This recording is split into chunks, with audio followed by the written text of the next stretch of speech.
COVID-19 and Future Korea. This session composed of 6 articles published in the special issue of AJIP.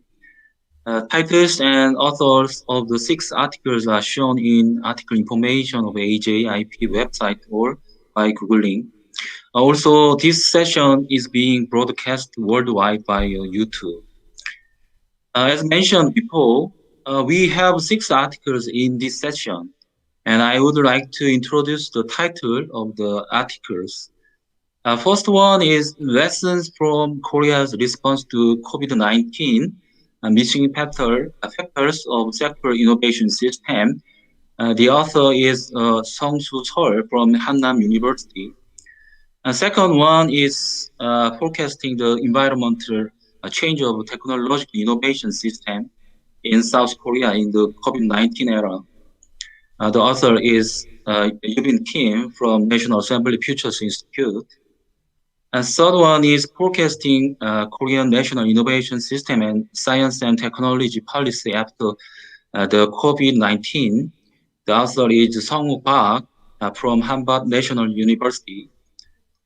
Fourth one is the strategic transformation from innovation cluster to digital innovation cluster during and after COVID-19. The author is Deok-sun Im from STEPI. Fifth one is COVID-19 and the Korean economy, when, how, and what changes. The author is Chang-gun Park from Seoul National University. And the last one is technological innovation in public education in the era of COVID-19, focusing on distance education policy in South Korea. The author is Hae-jin Shin from Yurepa, Korea. Okay, good afternoon, everyone. I'm Yubin Kim, the National Assembly Futures Institute, Korea. Another moderator is Professor Abari Mohan at University of Nottingham, Malaysia. Site moderator Dr. Jeong Park is also presented in the Jeju site. Please note that most of the article authors are being attended in the Jeju conference site. In addition, 2 experts of this discussant have been invited: Dr. Sung-won Park at the National Assembly Futures Institute and Song Jong at Seoul Educational Policy Institute of Seoul Metropolitan Office of Education. This session will be cooperated with 3 moderators. Professor Mohan, can you introduce yourself and proceed this session? Good afternoon, everybody. First of all, it's a privilege, and thank you for having me here. This seems to be the most crowded and popular session. My name is Avari Mohan. I'm the Research Director and Associate Professor for Strategy and Innovation at the Nottingham University Business School. I've had the pleasure of being associated with Asian Society of Innovation and Policy, along with Professor Seol, for quite some time now. My area of interest for research is innovation systems, but in the past 2 years, I've moved on from science parks, and I'm looking at linkages businesses make with non-government organizations for their innovation. Presently, we are studying the role of NGOs in moderating innovation among business organizations in the post-COVID-19 situation.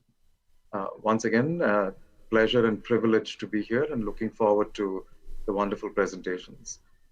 A special hello to Professor Seol, whom I can see in the audience. I now pass it back to Dr. Kim. All right. Thank you, Professor Mohan. Here, I would like to introduce the participants attending the conference, the site. From my left side, Professor Sung Park attended. Very good. Yeah. Sorry, Professor Park, we're not able to hear you. Right hand, okay, that's good.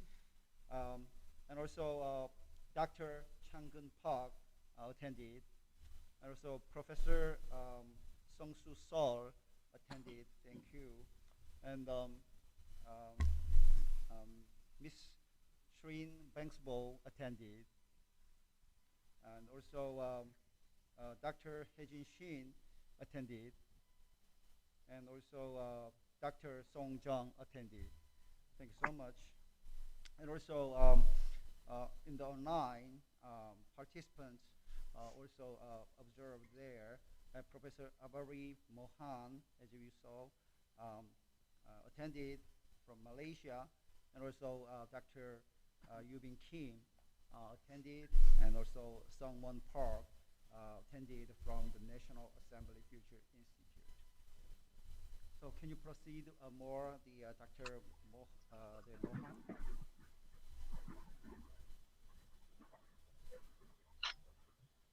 Sorry, Professor Dr.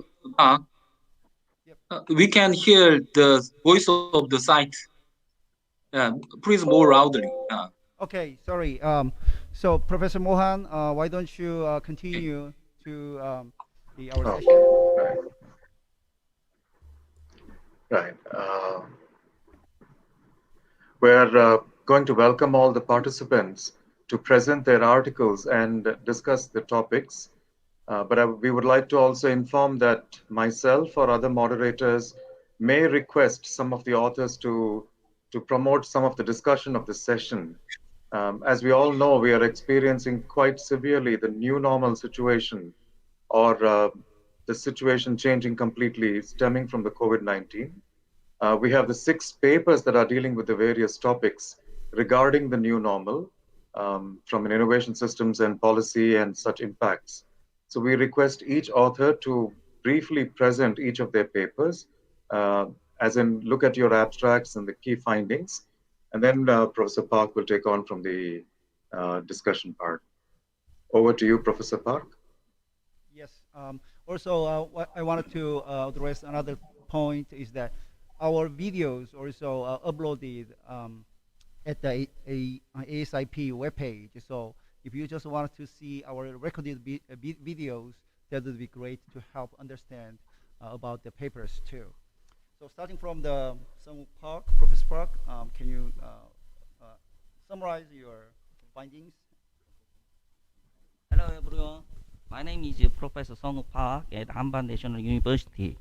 I will present about the focusing Korean National Innovation System and Science and Technology Policy after COVID-19. I worked with Professor Ki-seok-kwon at Hanban National University. The COVID-19 is a pandemic that affects all phases of our life and will change many patterns in science, technology, and innovation. A qualitative study was conducted using focus group involving 10 industry, academic, research experts with the objective of identifying changes in Korea's national innovation system and science technology policy after COVID-19. 8 questions were designed based on the major components of the national innovation system, such as companies, universities, and research institutes, to discuss the changes in the national innovation system and science technology policy, and also keyword analysis and cluster analysis were performed using the network analysis and program Postbio and knowledge matrix process. It is predicted that in the wake of the COVID-19, Korea's national innovation system will shift to a new paradigm that is more decentralized, responsive, and autonomous. Furthermore, several policy agendas that can turn these changes into positive momentum of change in science and technology policy are presented. So we summarize, as a result, the COVID-19 is a crisis and an opportunity to promote new technology innovation. So policy experts should utilize it as positive momentum for change by supporting R&D system and technology policies that promote technical innovation. So, Very good. Thank you. thank you, thank you. So another paper actually presented by Professor Song Soo Sol. Please afternoon, everybody. My paper is focused on the why Korea is reading the diagnosis kit of the coronavirus, and also why Korea has a prominent role in medicines and vaccines for coronavirus. Generally, Korea is assessed to be one or two steps behind the advanced countries. But in diagnosis kit or antibody drugs or vaccines, Corona has some roles in the world. So I'd like to find out what factor is the major role to improve the Korean response to coronavirus. Simply speaking, diagnosis kit. In diagnosis kit, Korea is the first in the world. In antibody drugs, Eli Lilly is the first, and just after Eli Lilly, Korean company Celltrion is the second. And Celltrion will produce the antibody drugs maybe next month. Also, there are some candidates for vaccines for coronavirus. The biggest reason why Korea has some roles in the anti-measures coronavirus is the national leadership. I have monitored 10 years big outbreak of FMD, foot and mouth disease in Korea. Foot and mouth disease in Korea, 2010 and 2011 outbreak was a big disaster for Korea. Also, in 2015, there was MERS. During that time, the national leaders worked for the secrecy tradition to the anti-diseases. But this government has three specific characters. One is the openness, and the second one is the expert first, and the third one is the technology-based approach. These three factors make Korea has some role in the world in anti-measures to coronavirus. Thank you, Professor. And also, Sorry, Dr. Ba. Or the presenter, please use the mic closely. I cannot hear almost. Yeah. hello.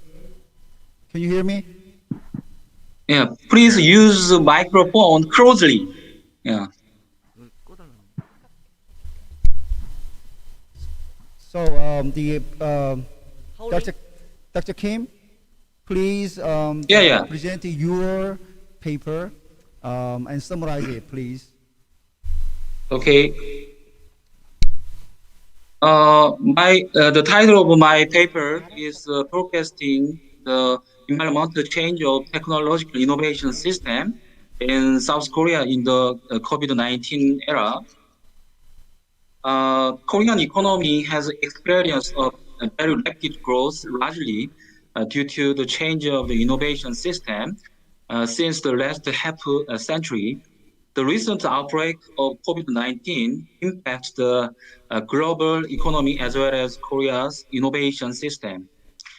In order to understand the influence of the shock to the Korean technological system, we have forecasted the future of the system combining qualitative and quantitative techniques such as expert panel, cross impact analysis, and scenario planning. According to the result, we have identified 39 driving forces influencing the change of Korea's technological innovation system. Four scenarios have been suggested based on the predetermined factors and core uncertainties. In other words, uncertainties of emergence of the regions and global value chain generate four scenarios: regional growth, unstable hope, returning to the past, and regional conflicts.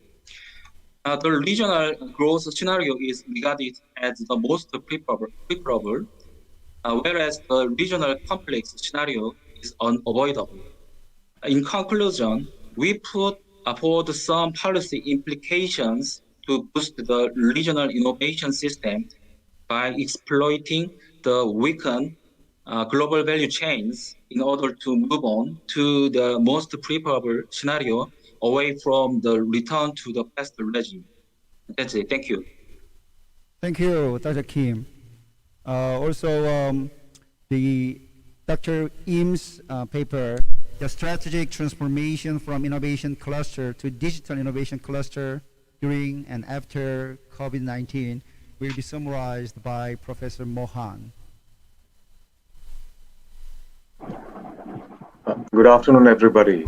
It was interesting to see Dr. Im Deok-soon's paper based on a survey. In summary, some of the findings from the survey include impacts that the COVID-19 had on the digital innovation from moving from a geographical innovation cluster to a digital innovation cluster. There were also several findings that were presented by Dr. Im in his paper about the differences between findings in Korea and between Korea and other countries. One of the biggest impacts has been on the education part. But the obvious one was the face-to-face communication, the impact from face-to-face communication moving on to non-face-to-face communication. And some other interesting points they have raised is the role of the different actors. In geographical innovation clusters, there was less importance for the role of the internet connectivity players. So there are some new players like these coming into play for a virtual innovation cluster, as a geographical cluster moves to a virtual innovation cluster. Although the virtual innovation cluster was conceptualized quite a few years ago, Dr. Im Deok-soon points out quite a quick change into this kind of a clustering in order to come out with certain innovation. Some of the other interesting findings are the affiliated organizations' technological innovation strategy or independent activities in technological innovation seem to be rather low. But overall, there are some significant differences in the way Korea and the rest of the world seem to be reacting to the COVID-19 factors. And one of the reasons seems to be that the Korean handling of the COVID-19 has led to the possibility of certain players in the innovation system to continue, unlike in the other parts of the world. Thank you for this opportunity to summarize Dr. Im's paper. I pass it back to Dr. Kim now, the next speaker. Thank you. Next is the COVID-19 and the Korean economy, when, how, and what changes. Dr. Park, please introduce and summarize the paper. Hi everyone. This study examines the macroeconomic impact of the COVID-19 pandemic on the Korean economy with different scenarios for the Korean economy. Based on the three scenarios, using the growth rate of 2020 GDP and final expenditure, we forecast the 2021 GDP by industry sectors with two innovative approaches.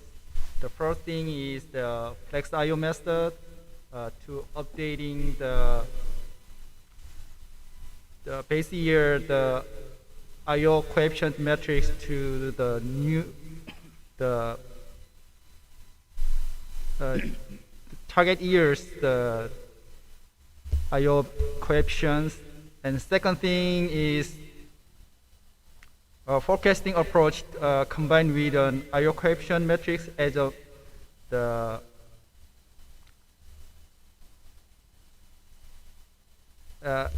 so we forecast the future GDP changes.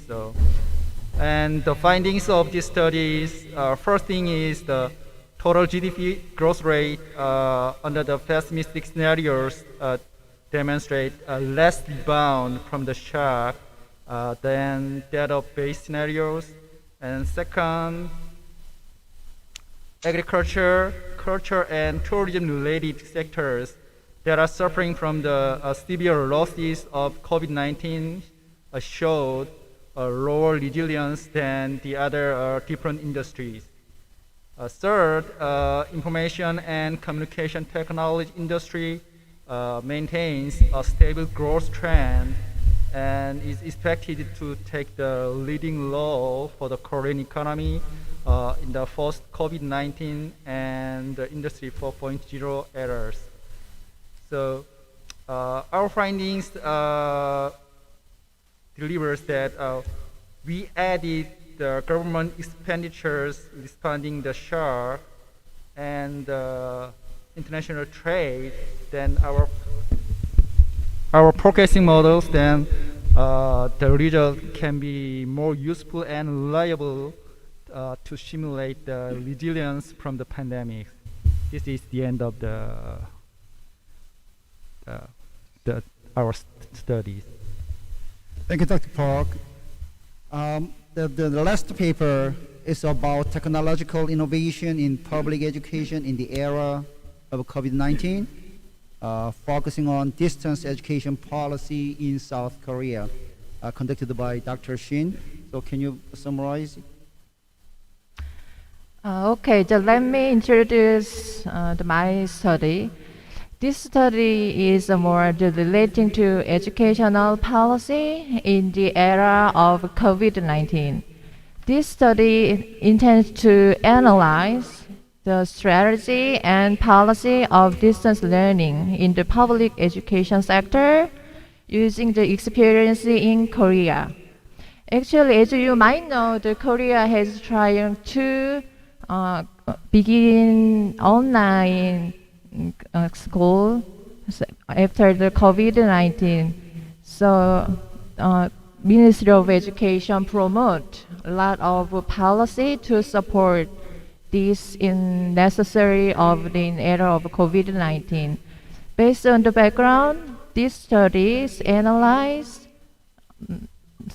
document and the policy from Ministry of Education. That means annual plan and the press release, which uploaded from MOE website between April and August.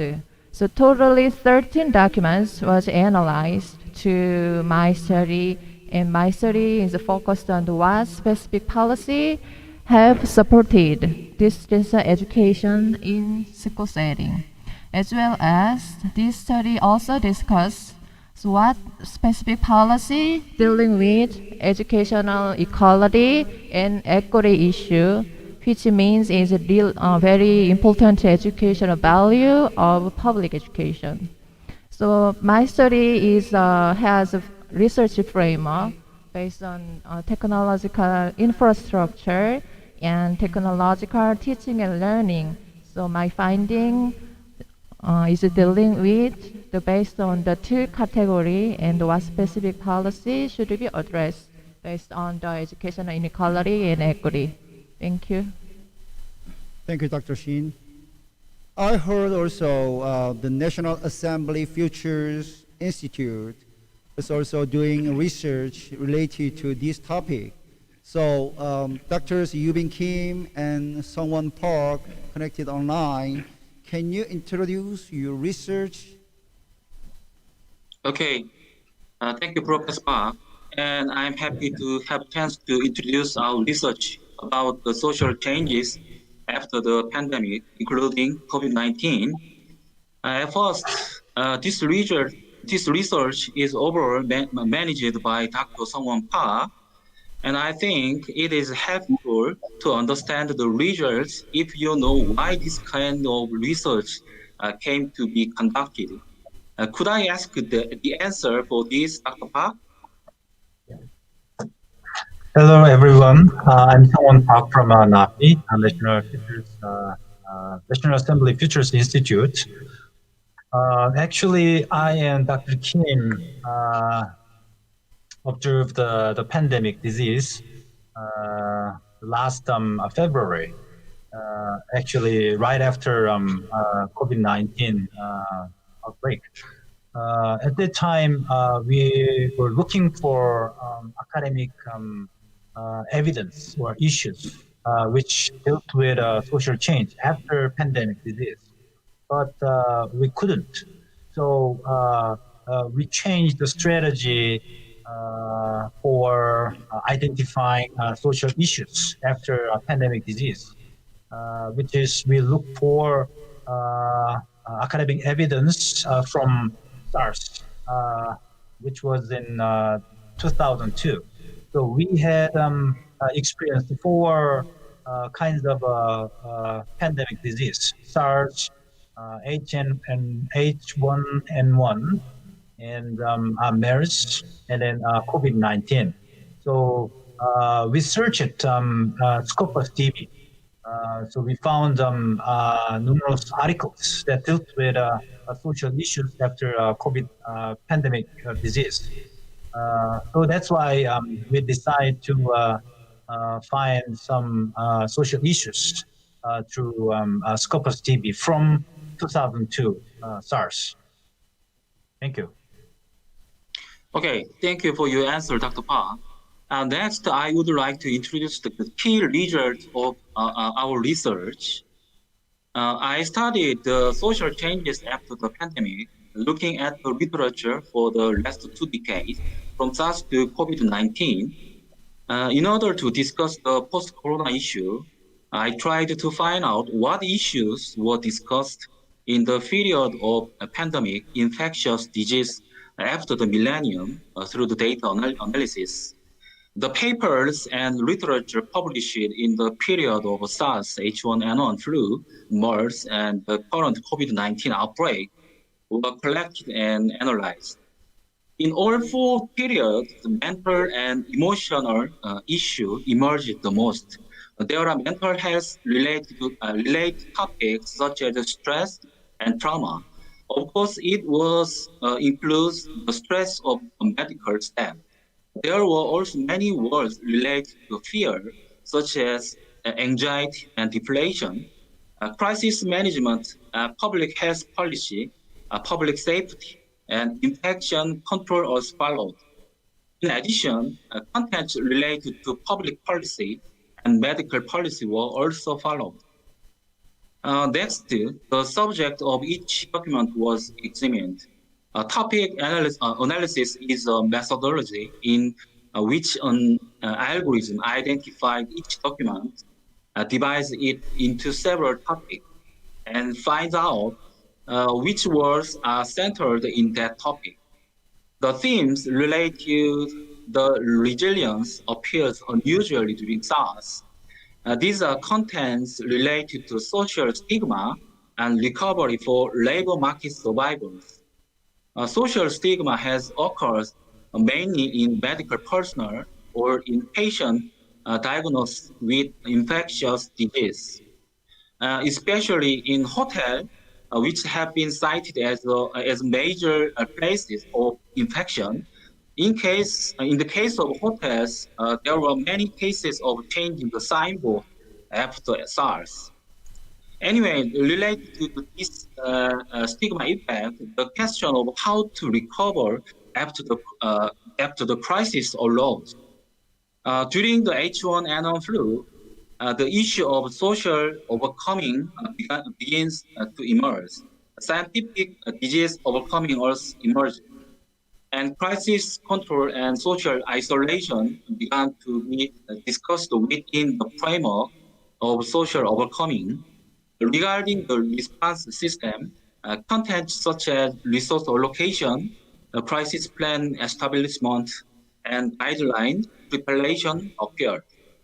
In MERS, social overcoming is a little more prominent. Words such as infectious disease is a social disease and can be overcome sufficiently through cooperation started to emerge. Stories about information communication also begin to appear. Information generated from news and social media was at the center of the discussion. However, in the time of MERS, the information was severely controlled. In the case of Korea, the government controlled the posting of the information, such as how many people died on social media. The government responded strongly mentioning the punishment for disseminating false information. As a result, these things rather lower trust in the government, causing anxiety and mass producing rumors. It can be seen as a problem that made it harder to cure social diseases. In COVID-19, there are a lot of talks about the role of international organizations or international cooperation, followed by topics such as crisis management, mental programs, information, and disease treatment. Especially regarding information, it also connected to IT, online education, medical record, medical information emerged as important way of the decision support system. In other words, the importance of information for scientific decision making began to emerge in the corona crisis. Also, let's look at the information issue in relation to the stigma effect. Disclosure of the information of the impacted person is a tremendous violation of individual rights. Therefore, it is necessary to use information as actual decision-making tools rather than being used in a form of as it is now. It means that information should be an important factor in making medical or political policy decisions. Information is also of great value as a direct response to non-face-to-face communication. They play an important role in performing distance education, remote work, and remote medical treatment. At this time, due to the limited capacity of the hospital, there have been programs in which patients who are not corona-related are subject to reverse discrimination. Of course, reliable and transparent information must be premise. Through this analysis, it was found that data can be used as an important means to increase public acceptance of various policies to overcome infectious disease. Okay, this is the wrap up of my research. And finally, Dr. Park, could you explain what issue should be considered in preparation for the pandemic situation? Okay, thank you. Actually, we wanted to find out two kinds of social issues. The first one is that we wanted to find out a recurring social issue, regardless of time. So we thought that this issue needs innovative policy because it is unsolved problem. And the second one is we wanted to find out newly rising changes, social changes. So I'm going to explain later. These issues need to be discussed in various ways because it is an emerging issue, which cannot determine it is opportunity or threat. So first one, I'm going to talk about the recurring issues regardless of time. As you know, economic shock The keyword that appeared in all four periods from SARS to COVID-19 is economic shock. It is no wonder that economic activity is shrinking at a time when social meeting and freedom of movement are extremely suppressed. Many companies and shops, including travel agencies, are still suffering economically. In response to the suffering, governments are offering interest rate cuts and financial inputs. Environmental destruction is also a recurring issue. Jones et al., which was published 2008, they revealed that the cause of a newly emerging infectious disease, which are associated with social, economic, environmental, and ecological factors. They reviewed 335 cases of infectious diseases reported worldwide from 1940 to 2004, and they found that 60% were infectious disease derived from animals. Of these, over 71% is an infectious disease that has been transferred from wild animals. So the proportion has been steadily increasing in recent years due to the expansion of urbanization. Another document claimed that deaths from infectious diseases are high in places where environmental pollution is severe. For example, Mexico, which has caused many deaths from H1N1 flu, has been highly associated with high oxidative air pollution, high ozone levels. The role of international organizations are also recurring issues, regardless of time. These keywords relate to international cooperation, such as comparative research by country, case and information collection, and international exchange of crisis management in response to infectious diseases have appeared continuously every time. In particular, it emphasized the role of international organizations in international standards and guidelines for social isolation. And it mentioned that importance of international cooperation in crisis management, such as resource distribution for infectious disease response. If countries that have been experiencing financial difficulties since the COVID-19 crisis has calmed down, which I'm not sure right now, but operate production facilities more severely than before to restore the economy. It can adversely affect environmental destruction or climate change, and it can encourage the emergence of spread of infectious disease with high relevance. In order to create and enforce interstate norms, discussions on the functions and roles of international organization that are different from before are needed. And also, we found that psychological fear as recurring issues, repeated issue, social issue. Global infectious diseases have a relatively high mortality rate, so they are spreading psychological fear. In particular, the psychological instability of public health workers who have contacted confirmed persons or suspected confirmed persons is reported.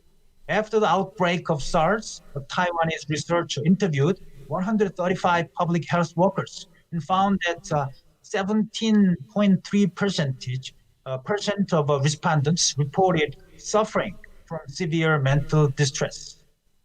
Many patients who have also recovered from SARS have been shown to suffer from PTSD, post-traumatic syndrome disease. If you experience this disorder, you will have psychologically unstable and unpleasant feelings that are impossible to live in. Now I want to talk about newly emerging changes, which are need to be discussed in various ways.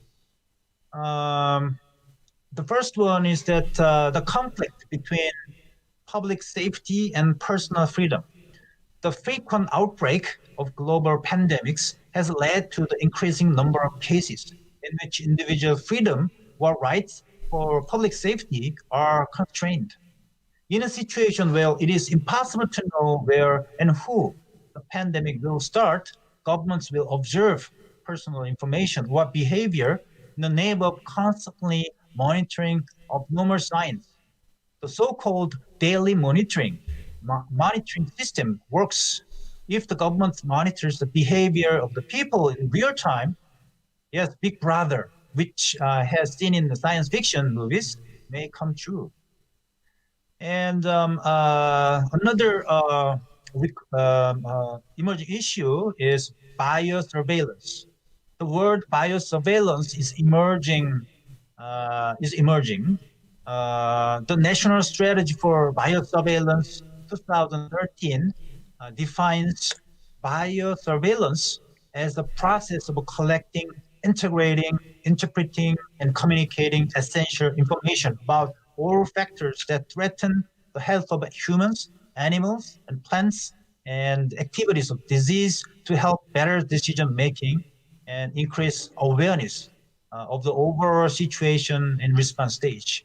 In April 2018, maybe 2 years ago, the Ministry of Health and Welfare of Korea announced that it had launched the Infection Control and Prevention Division, Infectious Disease Research and Development Team, a foundation of 7 ministries, including the Ministry of Science and ICT, to study the biological monitoring system, but the specific results were not confirmed. We haven't found the results. And another emerging issue, citizens' online politics. Since the outbreak of SARS in 2002, the Chinese government has been asked by countries around the world to disclose the status of SARS online. The Chinese government initially focused on controlling the SARS coverage from the Guangdong region's media because it feared it would cause social unrest and the political instability. However, as people began using digital media to send information that their friends, family members, symptoms, and treatments were effective, they didn't give confidence to the data released by the Chinese government. The emergence of a citizen journalist, thanks to the development of a spread of social media, shows that information communication is very dynamic in the crisis situation. They have a much stronger influence than existing politicians and opinion leaders. The last one that I want to talk about as the emerging issue, the spread of on-contact communication. We are living a life of non-face-to-face with others. Like nowadays, we talk non-face-to-face by online. Social distances are being implemented to prevent infections and in Corona-19. And business governments encourage telecommuting and video conferences. Professors and students at universities meet online. One of the most important drivers was the change of face-to-face relationships. Korea society was family likely to avoid face-to-face encounters. In the near future, that futurists forecasted, the 5G era will be held in earnest, and if the hologram era arrives, virtual reality will be realized that it seems to meet without actual meeting. This environment will make people think that meeting in person is inefficient, and social distances after Corona-19 are likely to further strengthen this trend of non-face-to-face diffusion. I want to conclude our findings. Through the analysis process, we found that the number of literatures dealing with social changes in global infectious disease was not as large as expected. If the active discussion of social impact of infectious diseases is highlighted as a public agenda and policy agenda is made, we hope that similar issues will be prevented from repeating each time an infectious disease occurs. In the situation where unprecedented social changes are expected after Corona-19, it is necessary for academics and professional groups to continuously identify and analyze socio-economic issues in depth and to fulfill their responsibilities so that they can be linked as policy alternatives. Thank you. Okay, thank you, Dr. Park.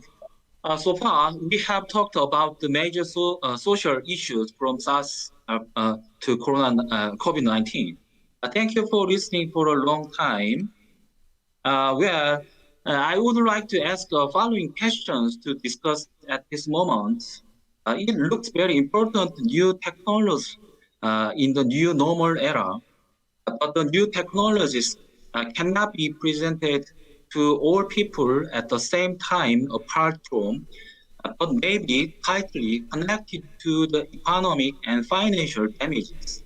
If then, how authors and discussants can expect the gaps existing to accept the technologies?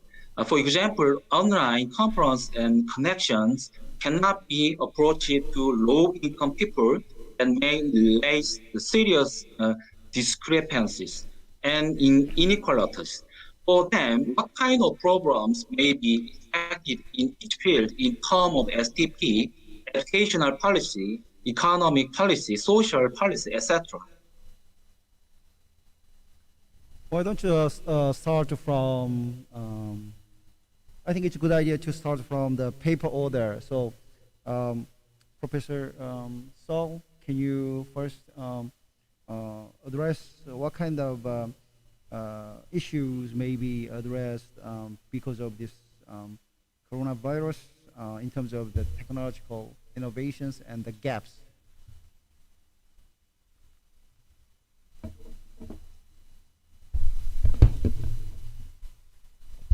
Would you please? Oh, yeah.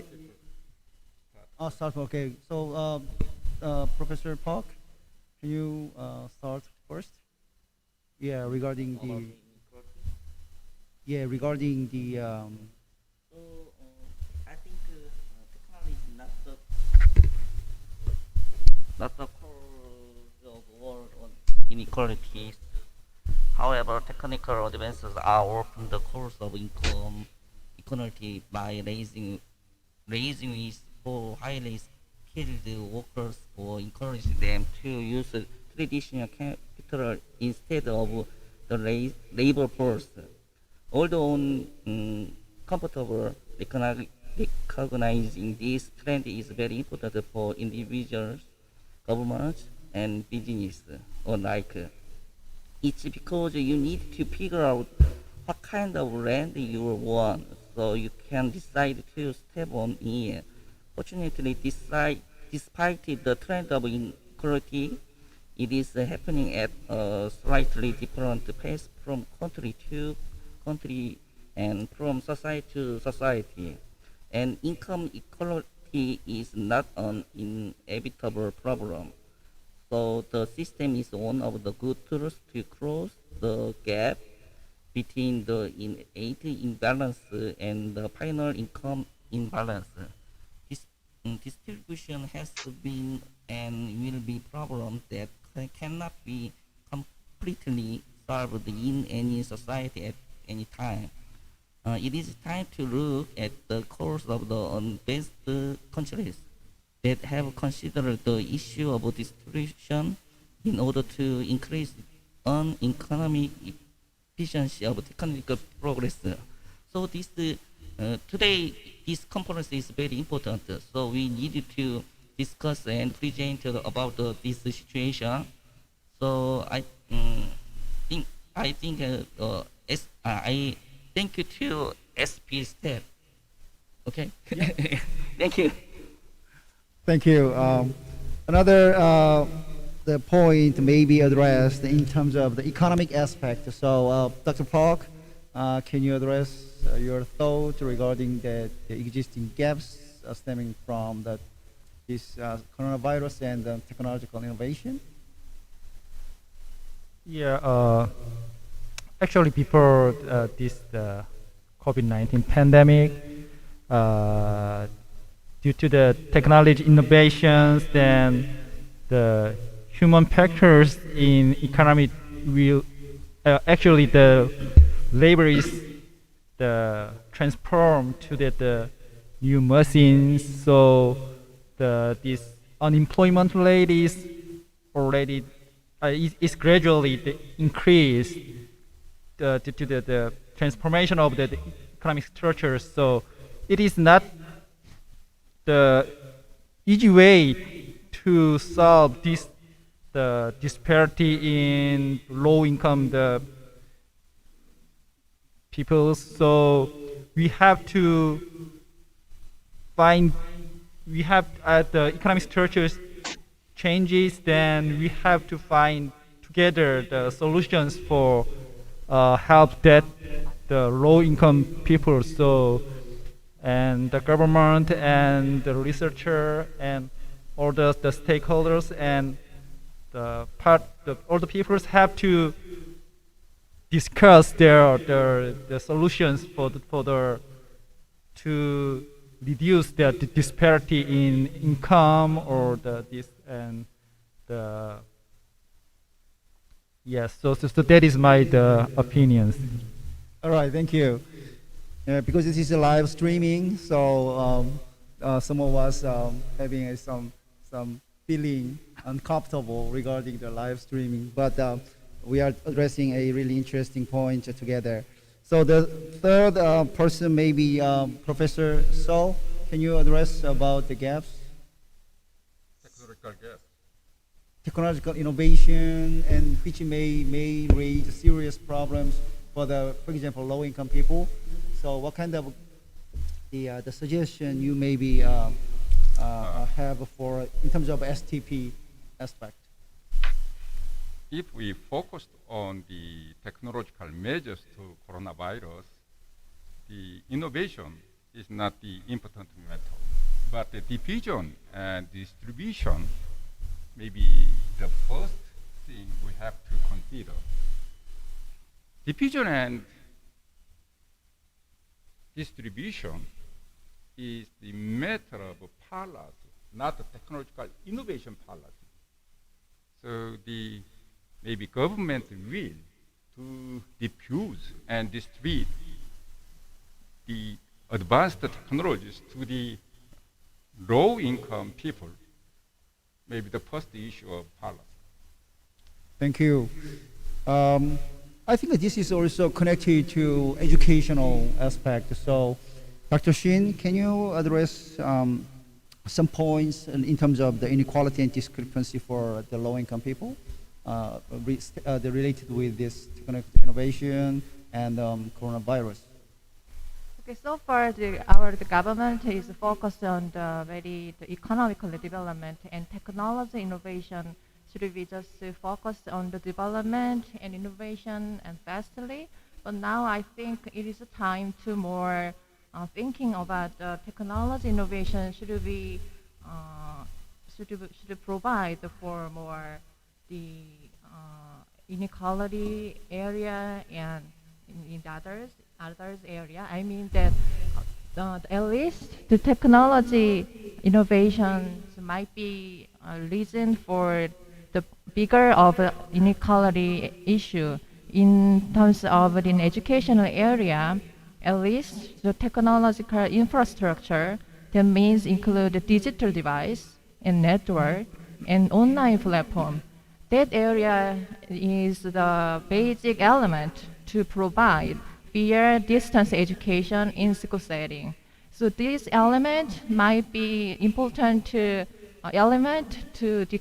increase educational gap. It is also dealing with equal opportunity. Equal opportunity is a core value for everyone has equal opportunity without any barrier from their income or where they came from. So it is time to more technology sector provide more the interest and the more the support for the student. Student is for future, right? So the educational area should be cooperated with the technological area and cooperation as well as the other public sector. That is my point about that issue. Thank you. We actually invited three the discussants. So in terms of the educational policy, we also have currently Dr. Zhang. So why don't you start from your point regarding the Office of Education, because you are working at the Seoul Office of Education, so it would be great to hear your point. As you know, we can see much impact of COVID-19 and its resultant changes over all the areas these days. I think education is especially one of the areas it is directly influenced by it. Although there have been steady discussions on the use of the ICT as a discourse upon future education before COVID-19, this unpredictable outbreak of pandemic accelerated the introduction of technology in education and promote extension of this adoption. In order to apply technological innovation into education field successfully, both technical infrastructure and literacy to utilize it should be considered. But if each individual is in a different situation regarding those factors, it causes education gap between learners. So it is necessary to consider various policies regarding the education gaps. Thank you. Also, it might be, as Dr.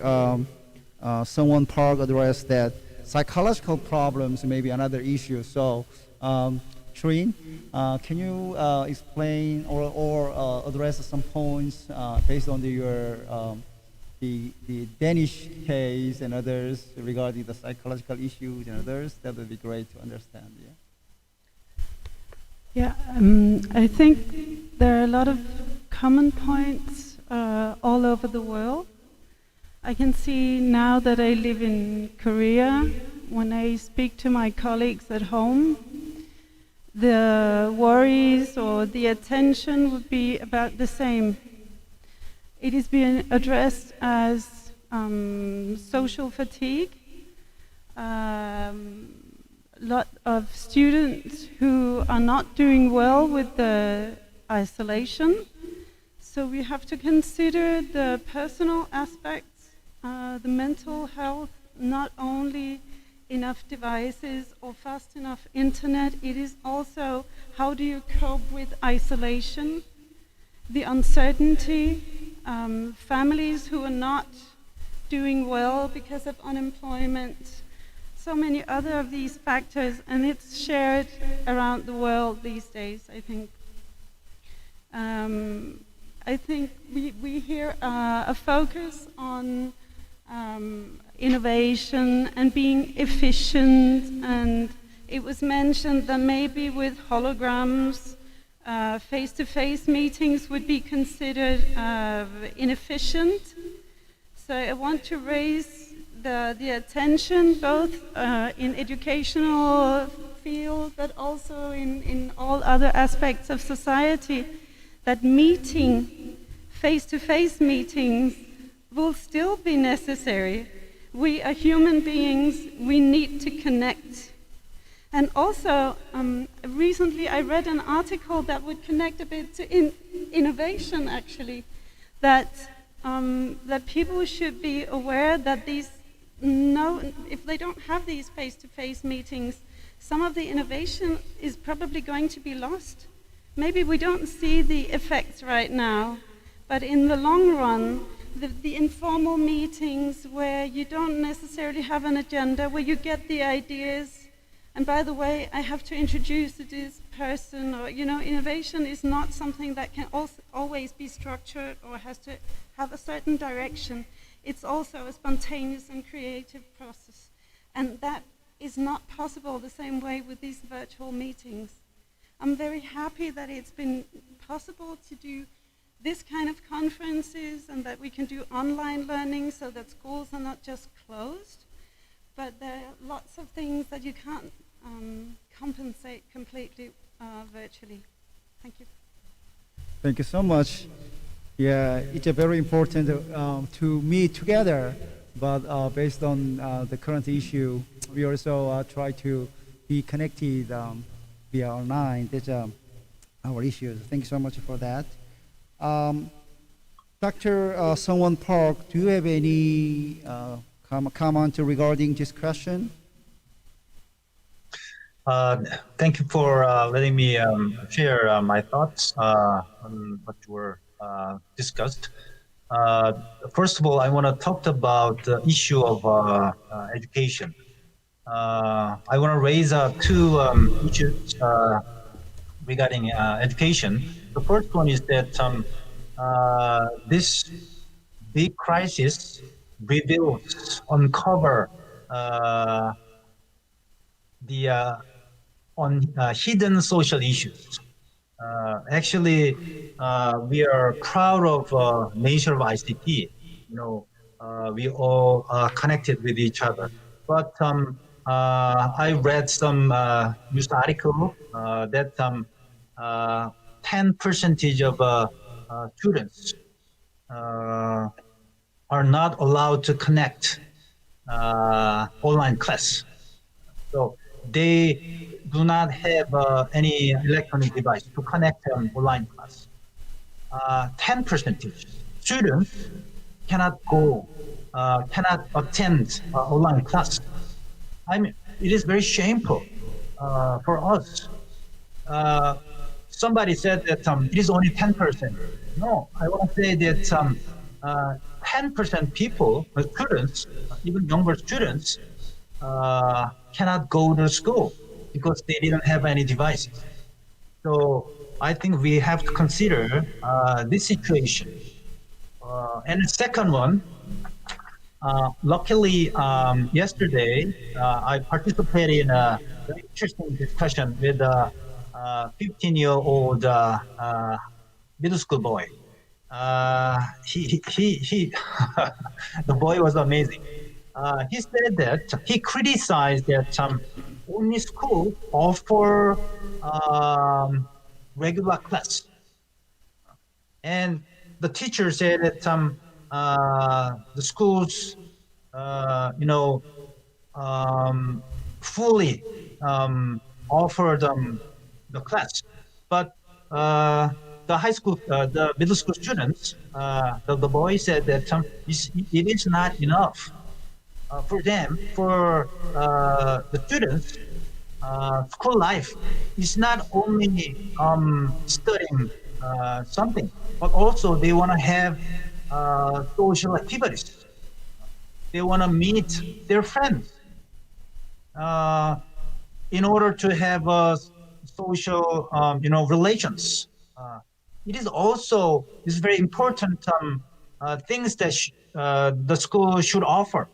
But nowadays, they cannot have the chance to have a good relationship with the people. But online, nowadays, I haven't heard about any school offer online tools for students to have relationships with each other. So I think it is a kind of another crisis for boys and girls at Korea school. Thank you, Dr. Park. It's really the big issues we may expect from this COVID-19. So I think the Malaysians, the sample will be also good to know. So Dr. Mohan, can you briefly explain what kind of problems may be expected from your field? Right. Thank you, Professor Park. One of the critical factors that was mentioned by some of the speakers, the educational aspects, which is also linked to technological infrastructure, is something that both India, where I come from, and what Malaysia, where I'm living in, are facing severely. As a personal experience, I'm lucky that I'm in a private university, and 90% of our students are wealthy and have devices and are able to connect. So we are able to run our classes fairly effectively. So the issue of inequality or the issue of inclusion has not faced in my case. But almost 30 to 40% of Malaysian students are apparently struggling to have devices and to connect with the classes, and there's a lot of disruption in education. In the context of India, it's even more severe.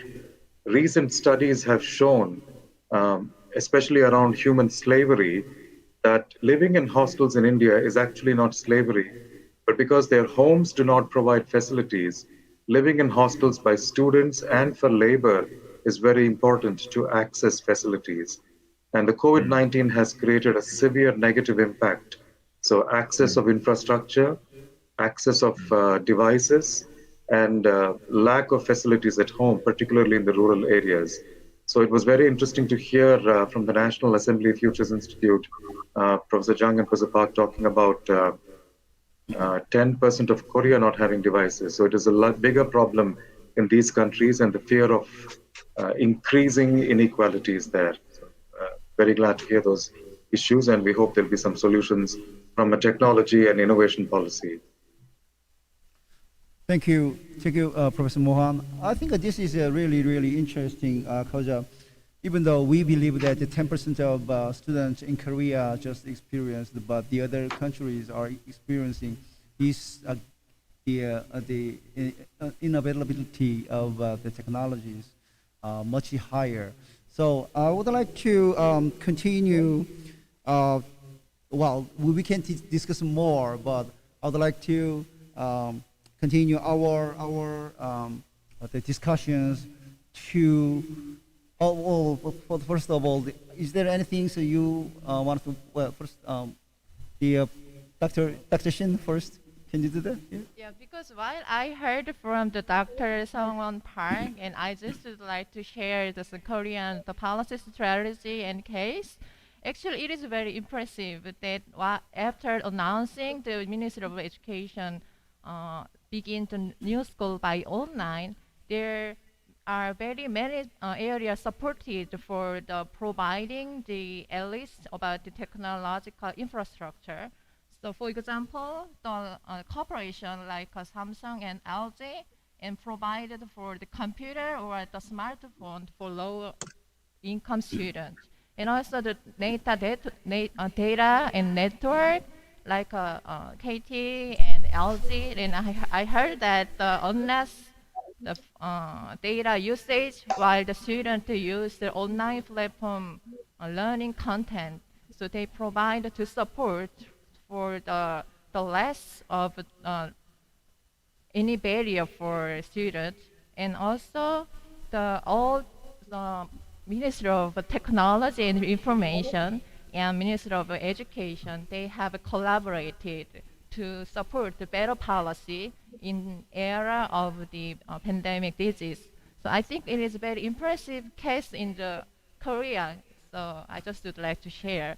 But I know it is time to look at, just because this policy is just based on the document and the announcement. So I know that it is necessary to how those policies are really working well in educational setting. It might be, I guess, there is a little bit, so many gaps between the document and the practice. So I know there's a future studies more investigated about the issue about the status. Thank you. That's a very specific. Thank you so much. I think Professor Park is also will provide another case. So I think it's a great idea. Yep. About the changes in university research and education after COVID-19, in my opinion, the most significant change seems to be the revitalization of non-face-to-face education and the research and the search for technical alternatives to support it. The technology for the fourth industrial revolution applied to the educational sector can be collectively called edutech, edutech, which will be significantly expected in future.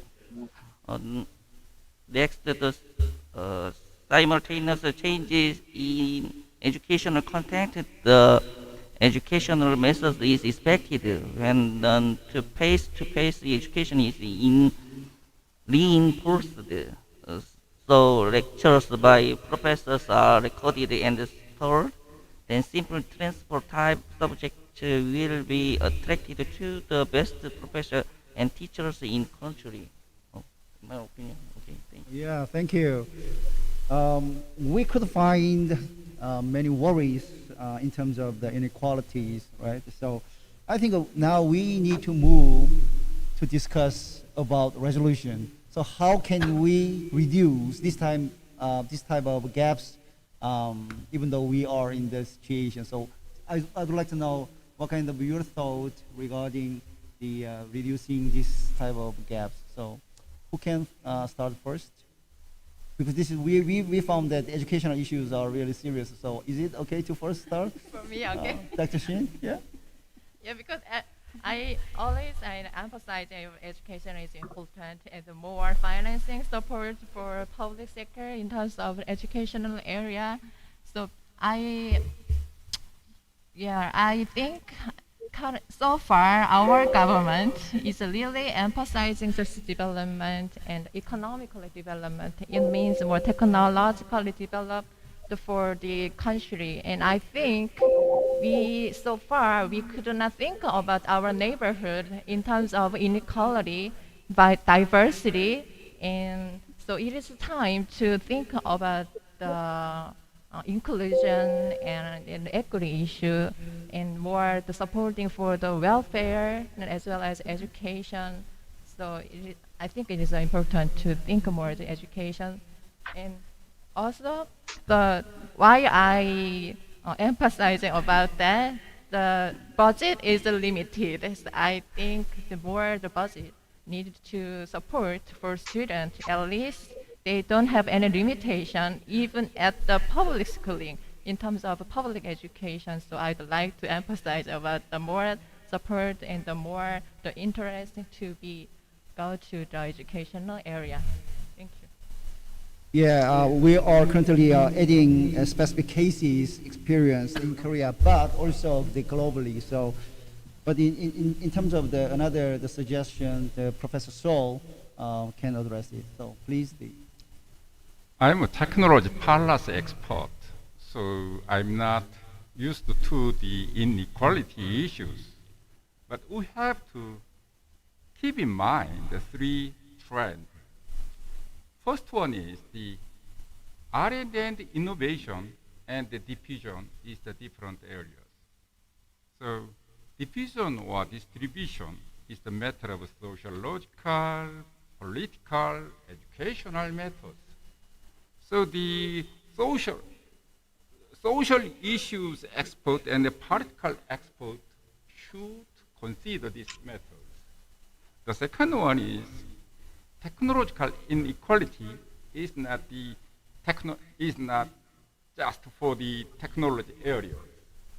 Economic inequality have started from 2000. You can easily find the trend. Economic inequality from since 2010 means is based on the ICT development. ICT technology makes that economic inequality in depth. So please don't think about just the technological inequality. The ICT-based social change then makes economic technological inequalities. Third factor we have to keep in mind is the trend of aging. The technical methods and technical inequality is the matter of aged people, not the young people. Young people can imitate the technological any skills, but the aged people has no ability to learn about the new technology. Yes, thank you. Thank you. Another the important inequality issues are they mentioned by Professor Sir. Thanks so much for that. For example, technological inequality is not an issue in technology, but it's sort of the social problem, education problem, like distribution and diffusion issues. Another important thing is that the aging inequality. So this is not just about the current the era, but this is a really old era, and then currently after experiencing the first industrial revolution era, this is a still ongoing issue we have to observe. But focusing again to the issue how to reduce this type of problems. Who can address the thought? I want to talk about. Oh, I yeah. want. Yeah. Go ahead. Me? Yep. Mohan. Okay. I want to talk about in view of information and information technology. Oh, yeah. Yeah. But I want to talk about the 2 points. According to unprecedented changes caused by infectious disease, it is necessary to adapt and change to a new paradigm in the field of information and information technology. First of all, it is time to draw a further consensus on the conflict between application of information technology and the social values. It is necessary to discuss how to bring harmony between public safety and personal rights, and what kind of institutional and policy adjustments are needed in preparation for the era of fully unpacked, such as remote work and distance education. For example, according to a related survey, 6.9% of large corporations and 36.8% of small and medium-sized enterprise performed remote work during the social quarantine period. Although the social demand for non-face-to-face is increasing, the social conditions that cannot be applied in practice are still insufficient. And next one is, it is urgent to prepare technical alternatives for the distribution of qualified information. In particular, fake news detection technology using artificial intelligence, which has been actively researched recently, is expected to become a very important social technology. And it is also necessary to improve the technology level in the infrastructures and security fields to ensure efficient and safe non-face-to-face communication. In connection with this, the government recently announced a Korean version of the New Deal policy that focuses on building a digital infrastructure, fostering non-face-to-face industry, and digitalizing SOC as the three pillars. In addition, high-quality digital content should be developed more actively. In particular, it is necessary to prepare for changes in the perception of the information market that will face after COVID-19, such as the development of immersive educational contents using new media technologies, such as virtual reality and various online content due to the spread of non-contact leisure culture. Thank you. Thank you. I think it's a good idea to hear a global case. So, Professor Mohan, do you have any way or experience to, by the government or the private areas to reduce this type of the inequality problems? Yeah. Not just because it's my research interest, but what we've been observing in Malaysia and also in India, the role of non-government organizations or civic society seems to have played a very important role in education, in reducing inequality, or even providing services, both technology or non-technology related. We have started to see how to articulate this because we saw two categories. Number one was during the crisis, immediate response. While the government was doing a good job with policy and also certain financial interventions, ground level support was provided heavily by the non-government organizations and civic society. In fact, in Malaysia and India, even religious organizations played a very critical role. But this is a society of innovation and policy, so we were interested to see non-government organizations in terms of tech infrastructure, potential for innovation.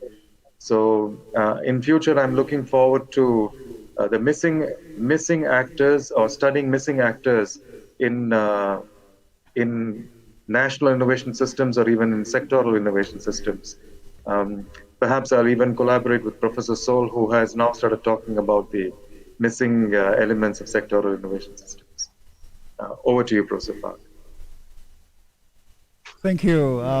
Another the experience may be addressed. So I think it's a great idea if they are trained, if you can add kind of effort to reduce this type of gaps, even in Korea or the Denmark. Well, I have a fear that I'm sort of going in a different direction. I'll see if I can lead back to a kind of suggestion, but it strikes me while we are talking here about technology, inequality, that one of the big differences between what is occupying people in Denmark, where I come from, and many other European and North American countries, is that a lot of, especially middle-class people, begin to use this crisis to see what makes a meaningful life. What kind of society do we want? And I guess this question is just as actual for you in Korea or in Malaysia or anywhere else. A crisis is a point of transformation, so you can choose to use it to improve your society. And that can be with technology, but it should be at service of the individuals. So how do we use it wisely? And I see a lot of people in Western countries who are like get really tired of running after, working harder, being more effective and efficient all the time, and actually wanting to slow down, going back to more manual things. Things are not really in fashion, it seems, in Korea, but going back to some very fundamental things like growing your own vegetables and this kind of things, making your own bread. And that's just something I noticed. So I don't know if that will help anything in this discussion. It's just something I'm very aware of. How come you are so still occupied with technology as well? And it seems that the human dimension is being put a bit aside. I know the consequences are being mentioned, but and that probably reflects the fact that there's a very big middle class in Denmark, and that is kind of this thinking just takes over the whole thing. So we don't talk so much about the inequality. So maybe I should go back and address this to some of my colleagues back in Denmark and say, hey, what is going on in your end? Well, that experiences and the introduction is, I think, really agreeable. So it's good. It's good. Because we don't know whether effectively the kind of the technological innovations can reduce this type of inequality or not, right? Because this is human sectors. So I totally agree on your the idea, and we have to more focus on the human the aspect even. And then this is, I think, in the same line with Professor Sir's opinion. Thank you so much. Who gonna say more about some ideas to reduce this type of inequality, and what kind of the idea to prepare regarding the reaching that resolution? So, Dr. Park? I think maybe we preparing changes for national innovation system. So technology policy needs to target industry that are collapsing, or industry and where technology development is delayed due to coronavirus. So in addition to response to positive changes, responsible to areas experiencing negative trends should also be considered. Another side is technological innovation for solving social problem growth. The public procurement system must change accordingly. In social issues, there are more cases where there is no market than where there is a market. So the role of market should be played in public domain. I think so. Last, the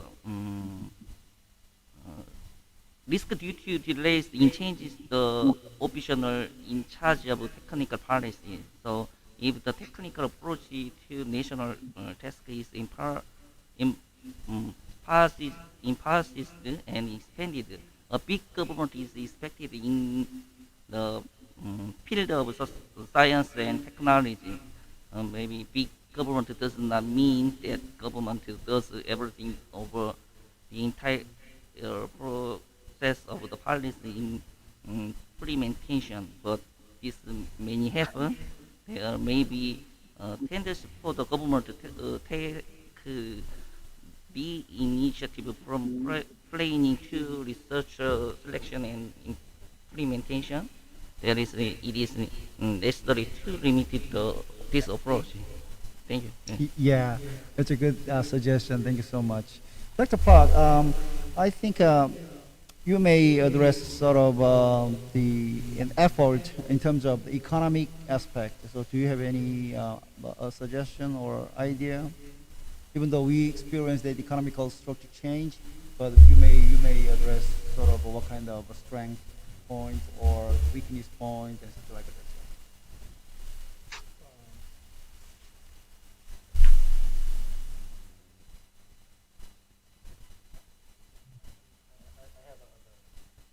All right. Okay. Yeah. I just wonder, how do you think the meaning of innovation?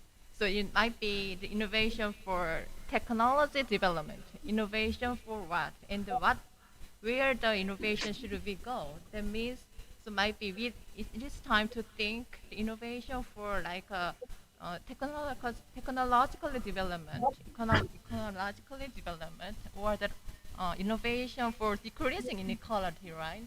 So I think I just wonder, we might have thinking about the value and the ultimate goal. Why should the innovation to go out for the people or the what sector, and just the sharing about it. Yeah.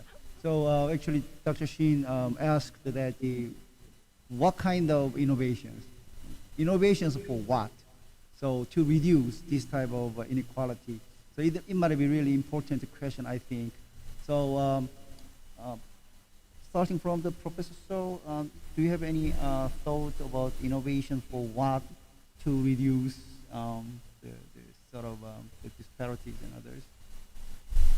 Innovation is a living creature, so it goes its own way. If sociological or political political area doesn't make any word for the innovation, it goes directly. Innovation itself can't think the sociological or political issues. So society and the nations and the people's representative can handle that direction. Okay, Professor Mohan, do you have an idea regarding the innovation for what? Then it might be a great idea to get the Malaysians' effort to reduce sort of the inequality. Well, the rhetoric in Malaysia right now is sustainability and shared prosperity. That's the terms they're using. In the business school, we are looking at the role of business organizations. As you may be aware, Malaysia has what are known as government-linked corporations. So their role in innovation for society, and not necessarily only technological innovation or innovation for inequality.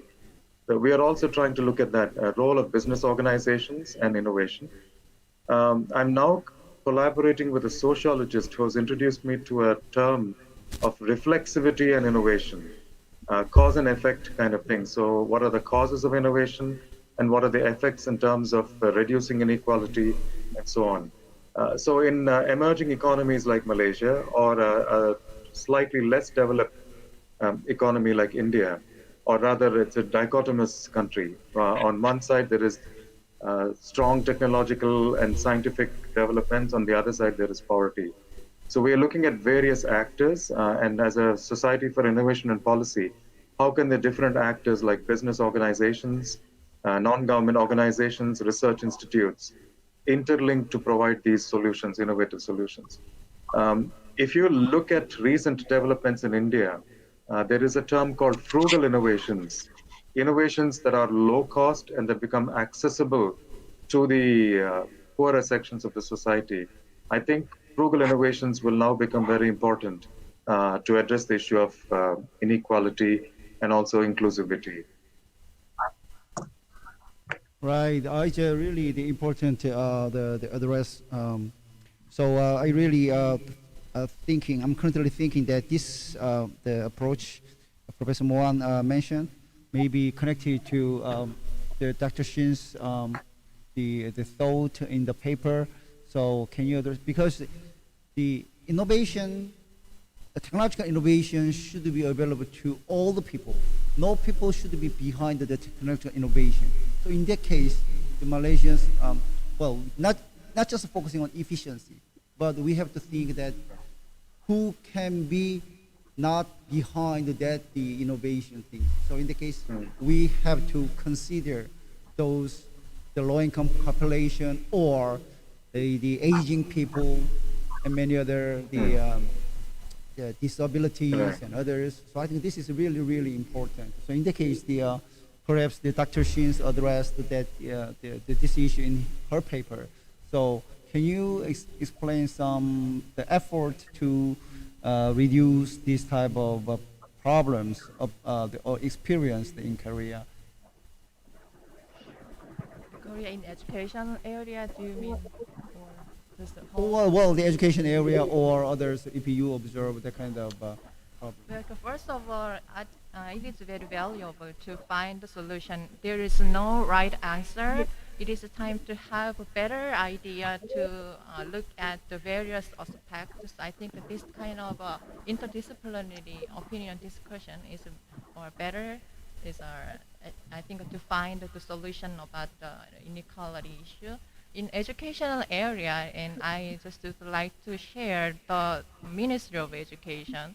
They supported for the more the educational supplementary resources for low-income students or the rural and the fishing area students, and also the Ministry of Metropolitan Office of Education of Seoul supported for the students with the disability for the special students, so more supporting for the device and then being subsidized teacher to help their the learning, the accessibility for their class.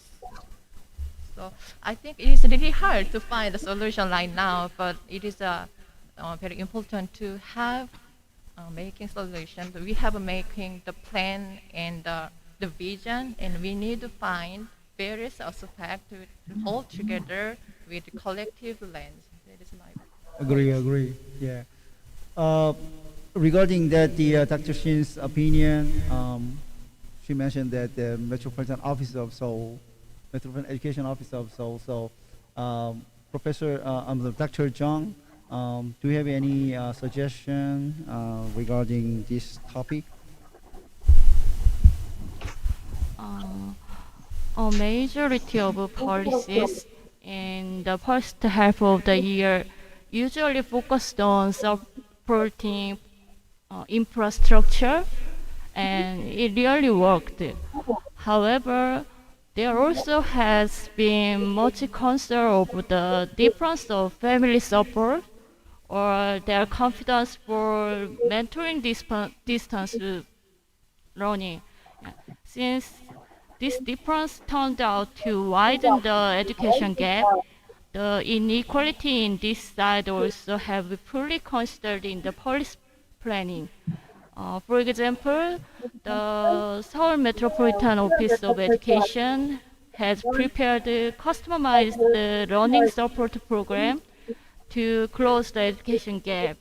Learning supporters have distance lessons and managing learning schedules, matching by college students and elementary and middle school students who help in learning. Yeah.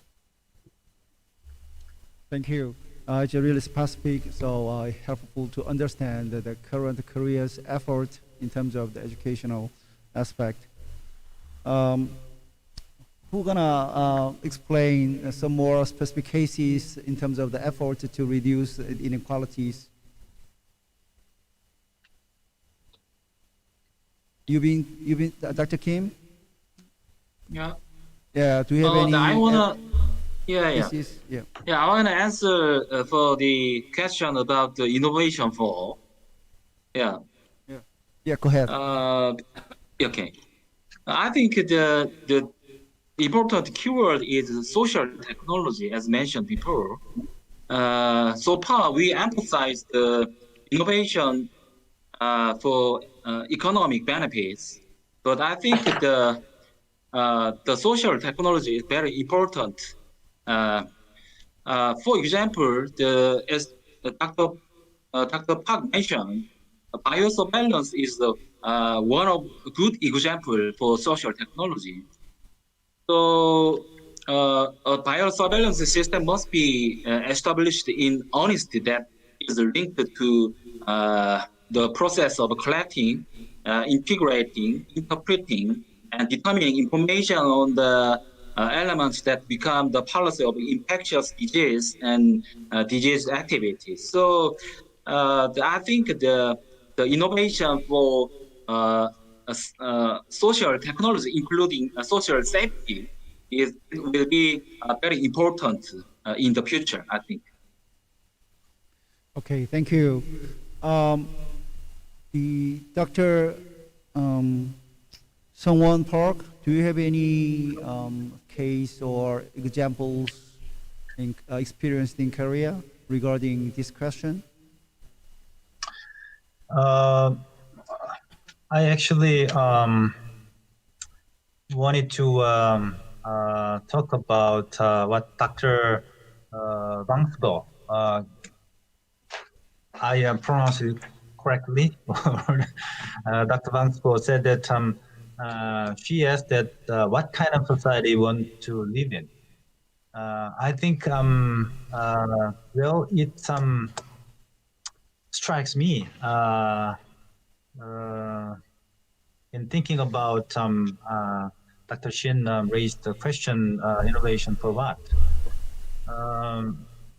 I think we should think that what kind of the future we should pursue by innovating technology. So I want to say that we want to imagine or create new social values. Actually, we pursued economic growth, but we have to overcome the image of economic growth into what Dr. Mohan said, that sharing prosperity or social solidarity or improving coexistence between human and nature and human and machines. So we should consider why we pursue technology innovation. For what?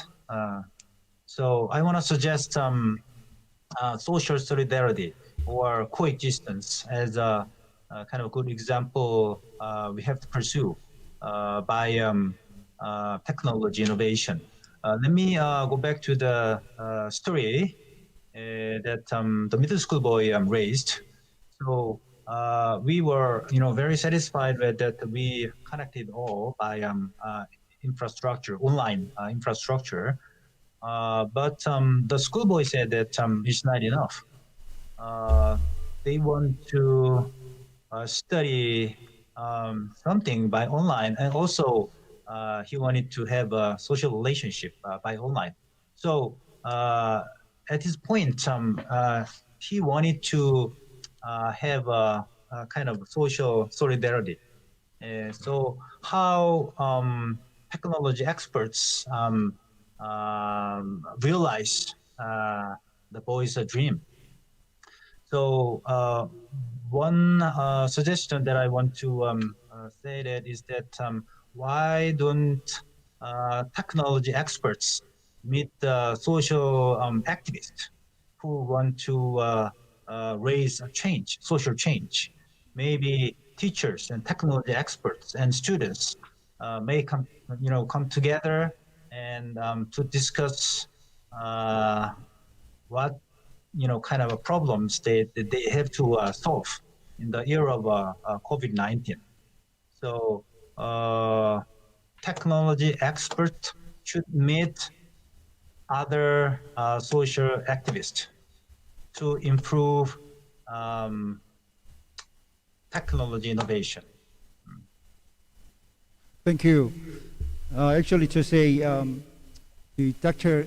Lim actually sent me a text which is about the education.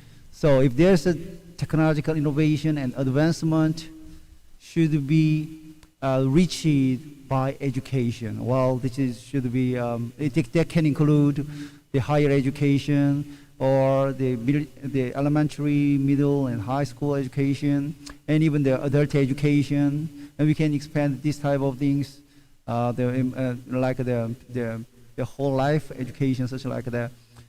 And I totally agree on that, and that's just the reason why we are thinking the education is very, very important to reduce this type of gap.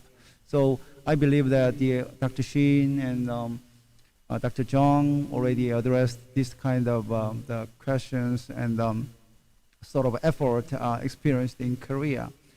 In terms of the economy, actually to say we are experiencing very different type of trade and the economic structure change after this coronavirus experience.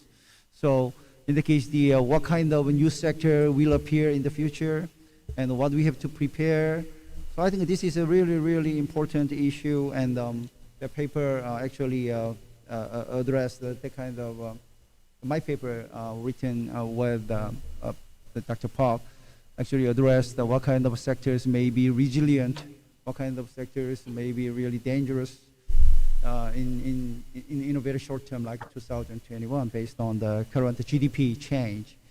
So it will give you some ideas regarding the loss of jobs, which sector may be most experienced, which sector would be the resilient to maintain the current status, and therefore the government can understand where we have to spend and invest ours to sectors such like that. So I think this is another way we can also reach out to aging people, and what we have to the more support for them in terms of that inequality problem experienced now, because they are the weakest from the disease. So I think this is another the great issues we have to discuss. Now the time is 5:50, almost reached the time to end, even though we just discussed everything like this. So I would like to turn our discussions to the floor. So if there's any questions, then I would be happy to receive one or two questions to the floor. Any questions?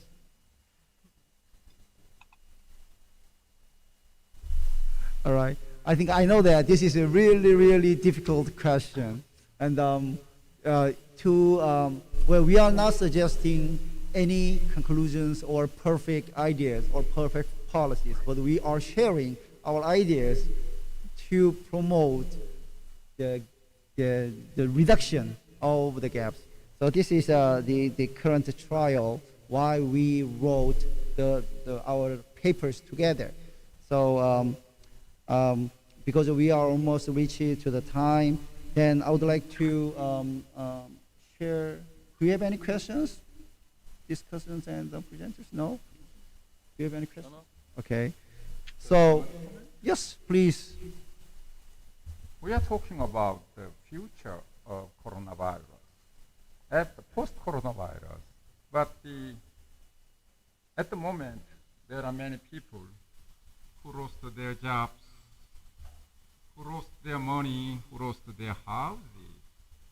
So I worry about the investment to the current, investment to the future can be delayed, because we have to help the people who lost everything because of coronavirus. Thank you.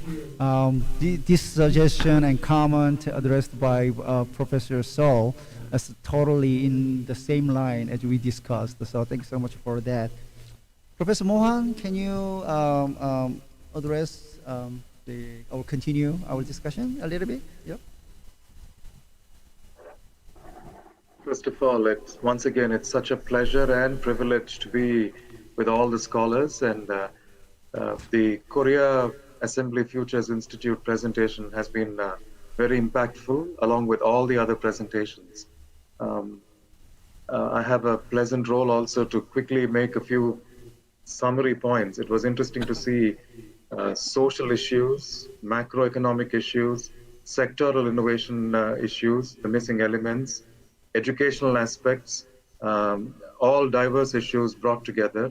And the Korea Assembly Futures Institute bringing in even the social issues that will be affected by COVID-19, and the question raised about what should be innovation and how should innovation address social, economic, and other issues, technological innovation or otherwise, I think is an excellent way to end this session and the conference.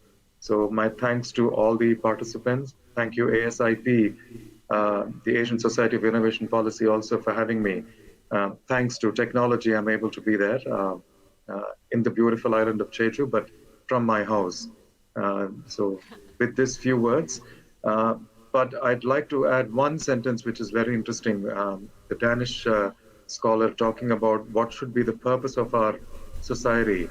While the richer countries are able to reflect and go to slower ways of life, the poorer countries may have to think slightly differently. Maybe one section of the society could think about the purpose of life. I really liked Dr. Kim's statement about, give me a moment, please, I made a note of it. I wanted to end with that. The issue of, not Dr. Kim, Dr. Jung, the issue of social solidarity and coexistence, human nature harmony, all these things will become very, very critical for innovation to address, and the role of different actors. So with these few words, I hand it back to you, Prof. Thank you. Another moderator, Dr. Yubin Kim, do you have any conclusion remark? No, I talked enough in my previous statement. I think it was very valuable discussions. Okay, we have many valuable points and good questions from the discussions, and it was a very good time for. Yeah. Thank you. Yeah. All right, thank you. So as you know, we're all experiencing climate change, even climate a risk or such like that. We also have this coronavirus problem. So this made us stop everything, and we are experiencing very tragic the season to not meet together and separately existing. But also, we are trying to find the hope and opportunity to be connected differently. So I believe that this session connects us based on that new opportunity. So I hope this session could be valuable to audiences and other participants in this room too. Starting from this session and the papers, I feel AJIP Journal may promote another special issue of this type of 5 papers. That would be really great to accommodate the discussion of this coronavirus and the after, not just the future innovation of Korea, but global innovation. That would be a great idea for us to launch a new theme again to the world.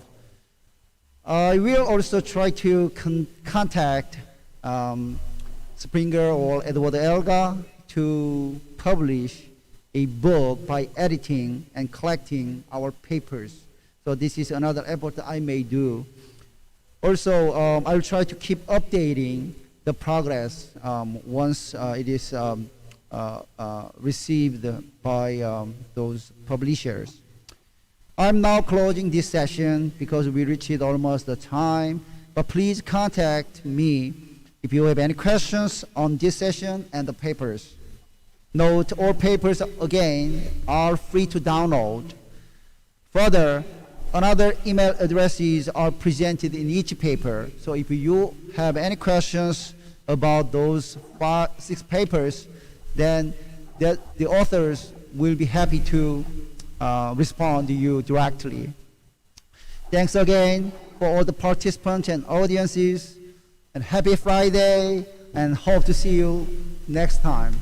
Thank you. Thank you. Thank you.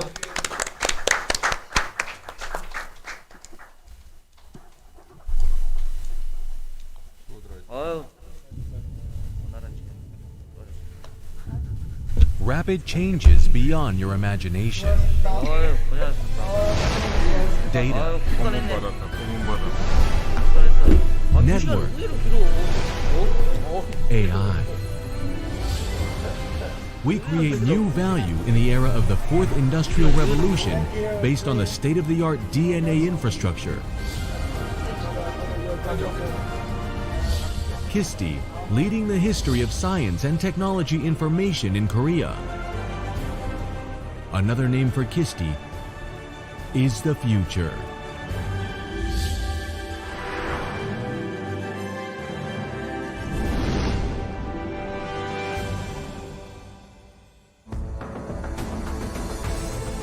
KISTI, a representative organization in national science, technology information, is a leading institute of the data ecosystem of Korea that shares science and technology knowledge and creates new future value. Data is the most valuable resource in the 4th Industrial Revolution. KISTI is leading global science technology knowledge infrastructure by accumulating science and technology information and data.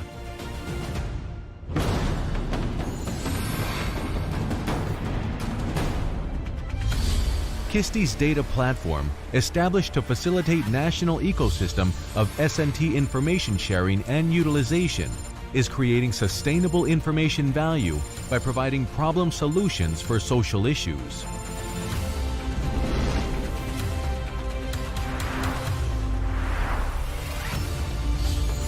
NDSL, the largest science and technology information portal in Korea, has about 130 million public data. NTIS, providing national R&D information such as project,